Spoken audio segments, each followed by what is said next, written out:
अस्सलाम वालेकुम। आज हम मौजूद हैं कुछ इन्फॉर्मेशंस के साथ कि पाकिस्तान में स्टार्टअप्स के क्या रोल अदा कर रहे हैं और उसके अलावा पाकिस्तान की इकॉनमी किस तरफ जा रही है और स्टार्टअप किस तरीके से उसमें रोल अदा कर रहे हैं। उसके अलावा आप जान के इस बात से हैरान होंगे कि इंडिया इस टाइम पे थर्ड लार्जेस्ट स्टार्टअप हब बन चुका है। ओवर 1,50,000 प्लस स्टार्टअप रजिस्टर्ड हैं, जबकि अगर पाकिस्तान की बात करते हैं तो सिर्फ़ और सिर्फ 17,000 प्लस स्टार्टअप रजिस्टर्ड हैं। इन्हीं कुछ सवालात के साथ आज हम जानेंगे कि इनकी क्या वजूहात हैं और इसी बारे में हम डिस्कशंस करेंगे।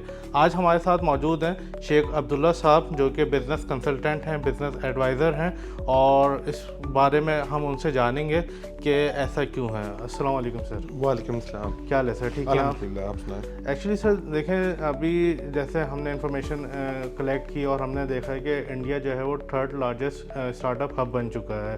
अराउंड 1,50,000 प्लस जो स्टार्टअप रजिस्टर्ड हैं, जबकि पाकिस्तान की बात करते हैं तो यहाँ पर अराउंड जो हमारे पास इंफॉर्मेशन आई हैं वो सिर्फ 17,000 प्लस जो स्टार्टअप हैं वो रजिस्टर्ड हैं। तो ऐसा क्यों है? क्या लैक ऑफ एजुकेशन की वजह है या हमारे पास वो उस टाइप की एजुकेशन हमें प्रोवाइड नहीं की जा रही जिसके बिहाफ पे हमारे जो स्टार्टअप्स हैं वो लॉन्च नहीं हो पा रहे? अच्छा, इसमें आपको एक ये फैक्ट जो है वो क्लियर करवाता हूँ। ये 17,000 का आपके पास डाटा है, ये भी वो है जो रजिस्टर्ड हैं सिर्फ, लेकिन इसमें से भी जो एग्जीक्यूट हुए हैं या जो प्लान आउट हुए हैं या जो लॉन्च हुए हैं वो शायद इसका 50% कम होंगे। ये एक्चुअली में नंबर बहुत ज़्यादा है पाकिस्तान में स्टार्टअप्स का, 17,000। इनमें से जो अच्छे जो इस वक्त एग्जीक्यूट हो चुके हैं वो शायद 10,000 भी नहीं होंगे। तो उसकी रीज़न यही है कि हमारा जो कल्चर है वो रिटेल बिजनेस और बिजनेस की तरफ ज़्यादा है।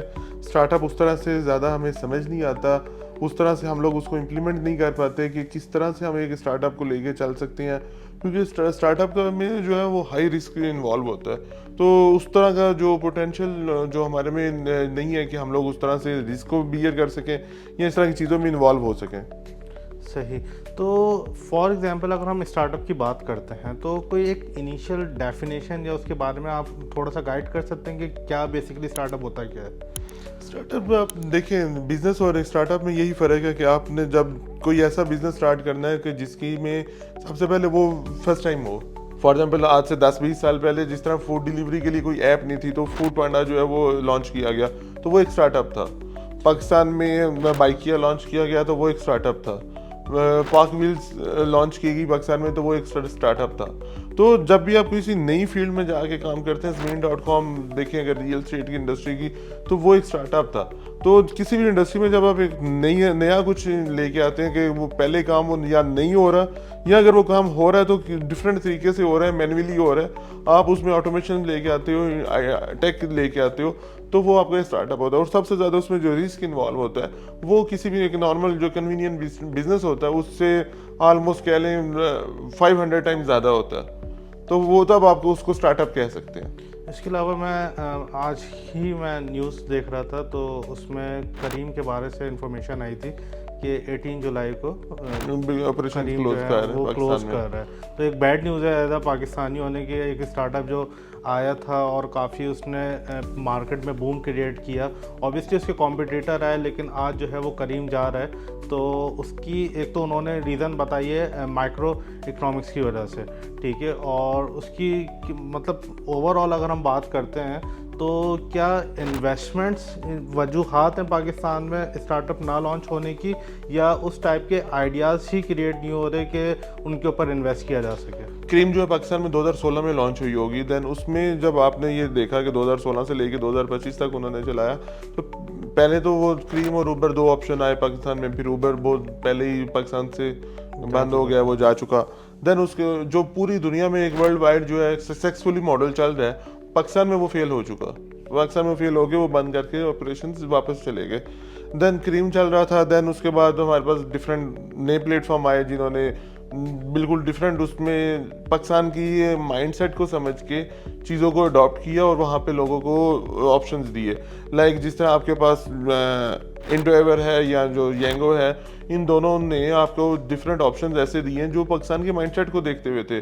फॉर एग्जांपल उसमें फेयर आप अपनी मर्जी से सिलेक्ट कर सकते हो, उसमें आप डिलीवरी के भी ऑप्शन है, सिटी टू सिटी के भी ऑप्शन, डिफरेंट ऑप्शन उन्होंने किए। तो इस चीज़ से ये चीज़ साबित होती है कि आपने एक तो नई से नई चीज़ इनोवेशन की तरफ जाना है, एंड द सेकेंड थिंग आपने लोकलाइजेशन की तरफ जाना है। अब क्रीम ने क्या किया था, क्रीम ने same as it is model Uber का कॉपी किया था, जो कि एक इंटरनेशनल मॉडल है। उबर इटसेल्फ भी इसीलिए फेल हुआ कि वो इंटरनेशनल मॉडल पे था, तो इस वजह से वो ज़्यादा सर्वाइव नहीं कर पाया।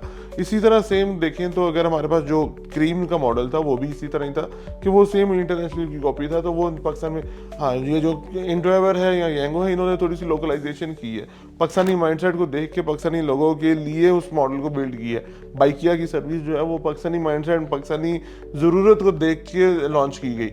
तो ये आई डोंट थिंक कि कोई बाइकिया बंद होगा, कभी ऑपरेशन इसके अल्लाह ना करे बंद हो, लेकिन आई थिंक कि ये सक्सेसफुली चलता रहेगा। लेकिन बाइकर के ऑनर का मैं पॉडकास्ट देख रहा था, तो वो यही बता रहे थे कि इस टाइम की जो कंपनी है वो लॉस के अंदर है। तो यही स्टार्टअप है कि जब आपने कोई भी बिजनेस स्टार्ट किया है तो उसके में जो आपको टाइम रिक्वायर होता है पोटेंशियली आपको सर्वाइव करने के लिए, वो बहुत सारे लोग सर्वाइव नहीं कर पाते। इसी तरह आपका कोई भी एक अच्छा स्टार्टअप है, इस तरह तो पार्क व्हील्स अभी कुछ टाइम पहले वो प्रॉफिटेबल हुआ है, उससे पहले तक तो वो लॉस मेकिंग स्टार्टअप था। तो उसका ये मतलब नहीं है कि वो स्टार्टअप अच्छा नहीं है, स्टार्टअप अच्छा है था तो उसके पूरे पाकिस्तान में उसका जो है एक नाम बनता गया, उसकी प्रेजेंस बनती गई। लेकिन ऑफ कोर्स वो उसमें जो रेवेन्यू मॉडल है वो इस तरह से होते हैं कि उनमें टाइम टेकिंग चीज़ें होती हैं, तो एक दिन आएगा कि जब बाइकिया भी अच्छा प्रॉफिट जनरेट करेगा। सर जैसे अगर हम देखें शार्क टैंक के जो इन्वेस्टर्स थे हमारे, मोस्टली ओवरसीज़ पाकिस्तानी थे, ठीक है, और अगर उनका एजुकेशनल बैकग्राउंड भी देखें तो वो हायर एजुकेशन के लिए लाइक पाकिस्तान से बाहर गए और उन्होंने वहाँ जाके हायर एजुकेशन, और मोस्टली जिन्होंने भी बिज़नेस बिल्डिंग की है, स्टार्टअप बिल्ड्स किए हैं, तो उनकी जो भी अगर एंटरप्रेन्योरशिप के या स्टार्टअप के रिलेटेड जो भी कोई अगर एजुकेशन देखी जाए तो उन्होंने पाकिस्तान से बाहर जाके उसको हासिल किया है। तो ऐसा क्यों नहीं है कि पाकिस्तान के अंदर उस टाइप की एजुकेशन प्रोवाइड की जाए, नंबर फर्स्ट। नंबर सेकंड, मैं अगेंस्ट अपना सवाल दोहराऊंगा कि इस टाइम पे पाकिस्तानी इन्वेस्टर्स का क्या ऐसा रोल है कि वो अदा नहीं कर पा रहे कि आज का जो यूथ है वो उस चीज़ को अचीव नहीं कर पा रहा। देखिए इसके बीच में जो आपने शार्क टैंक के जो शार्क है उनकी बात की, तो उन्होंने जिस टाइम में एजुकेशन ली होगी तो उस टाइम में तो ऑफ कोर्स पाकिस्तान में नहीं थी इस चीज़ का रुझान, लेकिन आज की एजुकेशन में काफ़ी सारी चेंजिंग आ चुकी है, काफ़ी सारी यूनिवर्सिटीज़ हैं जो बड़े अच्छे प्रोग्राम लॉन्च कर चुकी हैं एंटरप्रेन्योरशिप के ऊपर, स्टार्टअप्स के ऊपर, डिजिटल मार्केटिंग के ऊपर, ब्रांडिंग के ऊपर। तो आज तो आपके पास कोर्सेज इस तरह के अवेलेबल है, लेकिन ऑफ कोर्स जिस टाइम में उन्होंने एजुकेशन ली होगी उस टाइम पे तो शायद वो कोर्सेज नहीं होंगे अवेलेबल मार्केट में। अब वो ओवरसीज़ क्यों है, पाकिस्तान में क्या ऐसा कोई शार्क नहीं था कि जो पाकिस्तानी शार्क बैठता? तो ऑफ कोर्स नहीं, ऐसा नहीं है, पाकिस्तान में ऐसा कोई भी शार्क अवेलेबल नहीं है। पैसा बहुत है लोगों के पास, वो हो सकता है उन शार्क से ज़्यादा पैसा कई लोगों के पास पाकिस्तान में होगा, लेकिन वो बिजनेस माइंडसेट को नहीं रखते, वो स्टार्टअप एंटरप्रेन्योरशिप के माइंडसेट को नहीं रखते। बहुत कम, आप शायद कह लें कि फिंगर टिप्स पे आप काउंट कर सकें ऐसे जितने बंदे हैं पाकिस्तान में जो टोटली शार्क टैंक में आने के लिए एलिजिबल हो सकते हैं। सही। उसके अलावा सर इस टाइम पे फ्लिपर्स जो है वो पाकिस्तानी मार्केट में फॉर स्टार्टअप एंड एंटरप्रेन्योरशिप क्या ऐसी चीज़ प्रोवाइड कर रहा है जिसके ब्याह पे आज का जो स्टूडेंट है, जो इंस्पायरिंग एंटरप्रेन्योर है, या वो बंदा जो कि स्टार्टअप या बिज़नेस लॉन्च करना चाहता है, तो उसके लिए ऐसी क्या चीज़ आप लोग लॉन्च कर रहे हैं? देखिए Flippers.pk एक ऐसा लॉन्च पैड जो है वो स्टार्ट करने जा रहा है, जो कि जिसका नाम ही स्टार्टअप लॉन्च पैड है, जिसके बीच में हम लोगों ने एक ऐसा प्रोग्राम डिज़ाइन किया है जो बड़ा ही शॉर्ट टाइम पीरियड में बड़ा हेल्दी और बड़ा कन्वीनियंट स्टाइल में उन जो भी स्टूडेंट्स या जो स्टार्टअप लेना जा रहे हैं या जो नया एंटरप्रेन्योरशिप की तरफ जाना चाह रहे हैं, स्टूडेंट्स कह लें, जॉब होल्डर्स कह लें या बिजनेसमैन कह लें, एसएमईज कह लें, तो उन सब के लिए बहुत बेनिफिशियल चीज़ होगी कि उसमें बहुत से शॉर्ट टाइम पीरियड के बीच में हम लोगों ने इसको डिज़ाइन किया है कि जिसको हम बड़े कन्वीनियंट स्टाइल से लोगों को ईजीएस्ट वे में जाके इन चीज़ों के बारे में बता सकें, इसकी एजुकेशन दे सकें कि किस तरह से वो लोग अपना स्टार्टअप लॉन्च कर सकते हैं, कैसे उनको ये चीज़ आइडिया मिल सकता है कि वो जो उनके पास जो एक बिज़नेस आइडिया है जस्ट उसको कैसे उन्होंने लॉन्च करना है, उसको कैसे उन्होंने फीडिंग देनी है, उसको कैसे ग्रो अप करना है और उसको मार्केट में लॉन्च कैसे करना है, क्या क्या इसमें मुश्किलात आती हैं, कि क्या क्या इसमें डिफ़िकल्टीज़, और आपके पास सबसे ज़्यादा जो फंडिंग से रिलेटेड है कि किसी भी स्टार्टअप में आपको इन्वेस्टमेंट या फंडिंग चाहिए होती है, वो कैसे आपने लेनी है। और ये सारी चीज़ों को डिस्क्राइब करने के लिए हमने जो एक ये स्टार्टअप लॉन्च पैड का एक प्रोग्राम लॉन्च किया है, जो कि नेक्स्ट मंथ जुलाई से जो हम स्टार्ट कर रहे हैं पाकिस्तान में। और इसके बीच में अल्हम्दुलिल्लाह हमारी डिफरेंट जो कोलैबोरेशंस हुई हैं उनके साथ मिल के हम लोग इसको लॉन्च कर रहे हैं, ताकि ज़्यादा से ज़्यादा लोग इस चीज़ को से जो है वो फ़ायदा उठा सकें।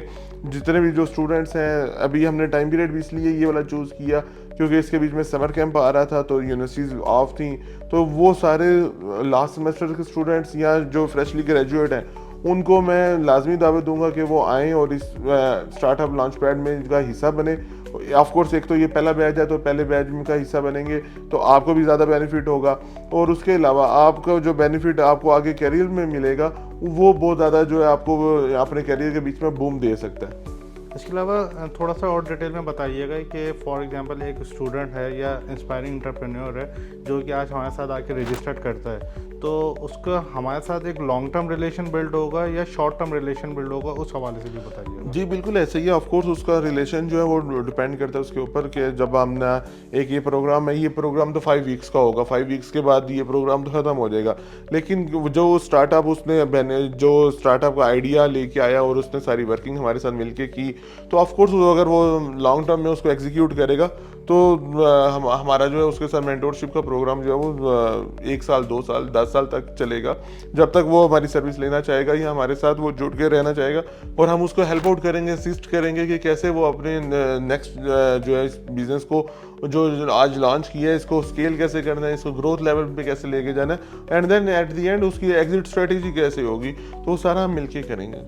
सही, जैसे आपने एग्जिट स्ट्रेटेजी की बात की है तो थोड़ा सा डिफाइन कर सकते हैं, एक तो इक्विटी मॉडल को और दूसरा जो है एग्जिट स्ट्रेटेजी के हवाले से। देखिए पाकिस्तान में कॉन्सेप्ट नहीं है एग्जिट स्ट्रेटेजी का कि आज मैंने कोई बिजनेस जब स्टार्ट किया है तो स्टार्टिंग के टाइम पे मैं अपने माइंडसेट के बीच में ऐसा कभी भी नहीं लेके आऊँगा कि मैंने बिजनेस को कल ख़त्म करना है या बेचना है। ठीक है, तो जो भी आज पाकिस्तान में ऐसा बिजनेस का सोचता है तो वो लोग कहते हैं कि इसको क्या हो गया भाई, अभी पहले बना तो लो। ये दुआ करनी चाहिए कि मेरा बिजनेस सारी उम्र चले, नेक्स्ट जनरेशन लेके चले। लेकिन आज के टाइम में ऐसा नहीं है। आज के टाइम में जो स्टार्टअप की दुनिया है उसमें ऐसा नहीं है। उसमें हर एक बिजनेस के साथ उसकी एग्जिट स्ट्रेटेजी होती है।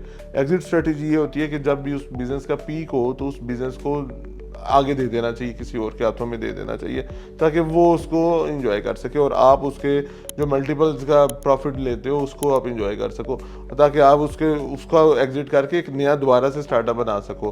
तो ये आज की दुनिया की जो है वो स्ट्रेटेजी है कि आपने जब भी कोई बिजनेस नया स्टार्ट करना है तो आपने उसकी एग्जिट स्ट्रेटेजी भी साथ प्लान आउट करनी है कि आपने फ्यूचर में इसकी इक्विटी डिजॉल्व करनी है, आपने पूरे का पूरा बिजनेस सेल आउट कर देना है या किस तरह से करना है। बहुत सारे स्टार्टअप्स क्या करते हैं कि वो डिफरेंट जस्ट इक्विटी जो है वो पहले 30% डिजॉल्व करते हैं, फिर 50% 70%, एट द एंड वो फ्यूचर के लिए जस्ट 5-10% 20% अपने पास रख लेते हैं ताकि उनका नाम रहे उनका फाउंडिंग मेंबर में, लेकिन उसके अलावा वो बाकी राइट सारे बिजनेस के जो है वो सेल आउट कर चुके होते हैं। सर जैसे कि आप लोग 21 जुलाई को स्टार्टअप लॉन्च पैड जो है लॉन्च कर रहे हैं, अगर कोई विमेन ज्वाइन करती है तो उसको क्या बेनिफिट्स होंगे? वुमेन एंटरप्रेन्योरशिप के ऊपर जो है इस लॉन्च पैड में जो है स्पेसिफिकली जो है वो फोकस किया गया है, और उसमें जो different house hold models business के या उसके अलावा जो स्मॉल स्केल के बिजनेस मॉडल्स होते हैं जो कि एक खातून जो है वो घर बैठ के भी स्टार्ट कर सके, उस पर वर्किंग की गई है बड़ा स्पेसिफिकली। एंड देन उसके अलावा जो पाकिस्तान के डिफरेंट वुमेन चैम्बर्स जो हैं उनके साथ हमारी जो डिस्कशन चल रही है, अगर वो भी हमारे साथ जुड़ जाते हैं तो देन उसमें यह है कि बहुत सारी जो खवातीन हैं जो बिज़नेस स्टार्ट करना चाहती हैं लेकिन वो इस माशरे में बाहर नहीं निकलना चाहती, या वो चाहती हैं कि हमारा घर से हम इसको किसी तरह से स्टार्ट कर सकें, तो उस तरह के डिफरेंट बिजनेस अपॉर्चुनिटीज़ के ऊपर भी बात की जाएगी इसके बीच में। और जो स्टूडेंट्स हैं, जो फीमेल स्टूडेंट्स हैं जो अभी फ्रेशली ग्रेजुएट हैं, उनके लिए बहुत ज़्यादा अपॉर्चुनिटीज़ हैं कि वो इसके बीच में ज्वाइन करें। और इस प्रोग्राम शॉर्ट सा 5 वीक का प्रोग्राम है, इस्लामाबाद में भी फिजिकली लोकेशन पे हो रहा है, लाहौर में भी हो रहा है, उसके अलावा आप पाकिस्तान के किसी भी शहर से ऑनलाइन भी इसको जो है वो ज्वाइन कर सकते हैं। तो इसके बीच में आप जो है वो डिफरेंट जो बेनिफिशियल स्टार्टअप और एंटरप्रेन्योरशिप की चीज़ें हैं उसकी लर्निंग कर सकते हैं, और देन अपना जो भी बेशक आप ई कॉमर्स स्टार्ट करना चाहें या आप उसके अलावा कोई फिजिकल बिजनेस स्टार्ट करना चाहें, फिर कैटरिंग का बिजनेस स्टार्ट करना चाहें तो उसके लिए आपको बेनिफिट हो सकता है। आज हमारे साथ मौजूद है शेख अब्दुल्ला साहब, जिनसे हमने जाना है कि पाकिस्तान में स्टार्टअप और एंटरप्रेन्योरशिप की क्या कंडीशन है। तो इसी चीज़ को मद्देनज़र रखते हुए अगर आप अपने कैरियर को ग्रोथ देना चाहते हैं और पाकिस्तान में स्टार्टअप लॉन्च करना चाहते हैं तो 21 जुलाई से पाकिस्तान में लाहौर और इस्लामाबाद ऑन साइट लोकेशंस और आप ऑनलाइन क्लासेस भी हासिल कर सकते हैं, और जिसमें स्पेसिफिक स्टूडेंट्स वीमेन एंटरप्रेन्योरशिप के ऊपर जो है स्पेसिफिक वर्किंग की गई है। तो आज ही जाके ख़ुद को रजिस्टर करें। Thank you.